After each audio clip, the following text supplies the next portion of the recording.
જય શ્રી કૃષ્ણ, જય માતાજી, હર હર મહાદેવ. શાકંભરી નવરાત્રિ.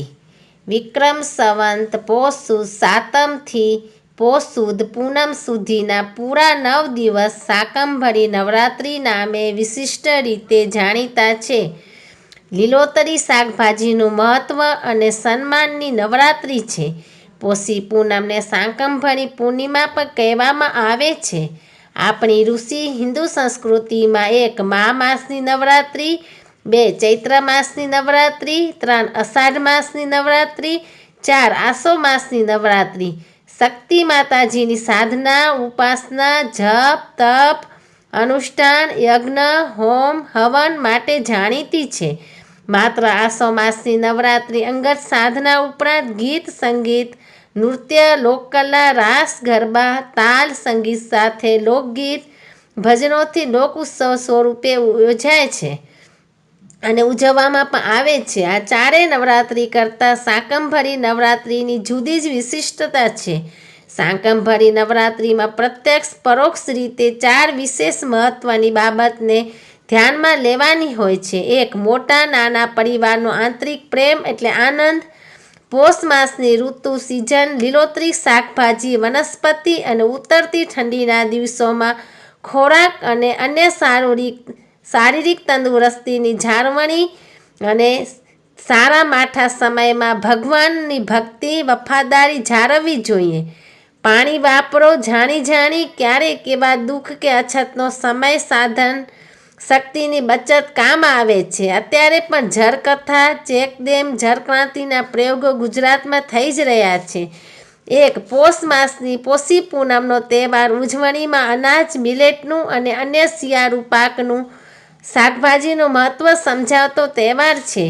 પૂનમની સાથે સંકળાયેલી સંયુક્ત પારિવારિક કથા છે, જેમાં ઘરના બહેનો પરંપરા મુજબ સાંજે એક નાનો રોટલો બનાવે છે. એમાં વચ્ચોવચ આંખ રાખીને જોઈ શકાય તેવડું કાણું પાડે. રોટલો હાથમાં લઈ વચ્ચેના કાણામાંથી ચંદ્રમા સામે જોઈ કુમારિકાઓ બેન નાનકું ગીત જોરકણું બોલે છે.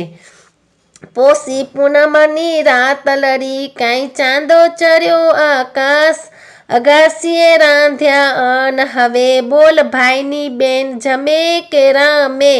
ભાઈ રમે કહે તો બેન જમે નહીં અને જમે કહે તો બેન રમે નહીં, પણ આવું બને નહીં. ભાઈ કહે બેન જમે, પછી ભાઈ બેન પરિવાર સૌ ગરમા રોટલા, શાક એટલે ઊંધિયું, માખણ, મિશ્રી, ઘી, ગોળ, દહીં સાથે લઈ સાથે બેસીને જમે છે. આ કુટુંબ પ્રેમનો, નિર્દોષ આનંદનું સુખ આપતો તહેવાર છે. એવી રીતે આ નવરાત્રિ શિયાળાનો લીલોતરી શાકભાજી, ચીકી, ઘરના જ પૌષ્ટિક આહાર ભોજન માટેનો તહેવાર છે. પોષી પૂનમનો વિશેષ મહત્વ હોવાથી આ નવરાત્રિ પોષ સુદ સાતમથી શરૂ થાય છે અને પૂનમના પૂરી થાય છે. આ અંગેની એક પૌરાણિક કથા છે, તે આપણે જાણશું. તે સમયના જગતમાં લાંબા સમય સુધી વરસાદ ન થયો, તેથી ભારે દુષ્કાળ પડ્યો. ઋષિ મુનિ, સાધુ સંતો, સિદ્ધો સહિતના નાગરિકો ખોરાકના અભાવથી બેહદ દુઃખી થયા. ખુદ બ્રહ્મા, વિષ્ણુ અને પ્રતિનિધિ મંડળ કંઈક ઉકેલ માટે મહાદેવ પાસે ગયા. મહાદેવ બધાને સાથે લઈ સતી પાર્વતીજી પાસે ગયા. પાર્વતીજીએ પ્રથમ આવો દુષ્કાળ પડવાના વિવિધ કારણોમાંનું એક કારણ જણાવ્યું.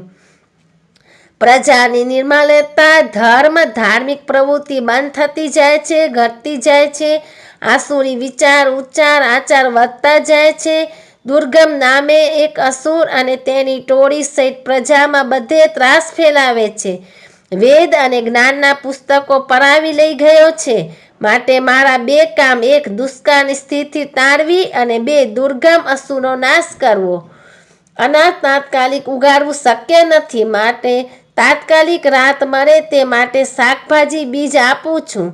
આશીર્વાદ કૃપાથી પ્રત્યેક બીજથી એટલે કે એક બીજનું કણ કે દાણો, કણ નહીં પણ મણથી પણ વધુ પાક આપશે. અને આને થોડીક માત્રામાં લેશે તો પણ ઘણી બધી ભૂખ સંતોષાઈ જશે. કણને વાવો, મણથી વધુ પામો. માટે આ નવરાત્રિને શાકંભરી નવરાત્રિ કહે છે. અને પાર્વતી દેવીને શાકંભરી દેવી પણ કહેવામાં આવે છે.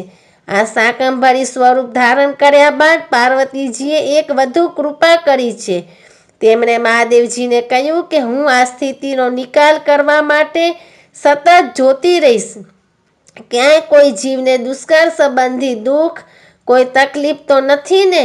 આ માટે હું મારા નેત્રનું વિસ્તરીકરણ કરી પૂરા 100 નેત્ર આંખવાળું સ્વરૂપ ધારણ કરું છું અને તેને શતાક્ષી દેવીનું સ્વરૂપ 100 આંખવાળું સ્વરૂપ કહેવાશે. અને વાજબી સમયમાં સારો પૂરતો વરસાદ પણ આપીશ, જેથી પાણી જળની તંગી દૂર થશે. આટલું કરી આપું છું. જય શાકંભરી દેવી કી જય. હર હર મહાદેવ.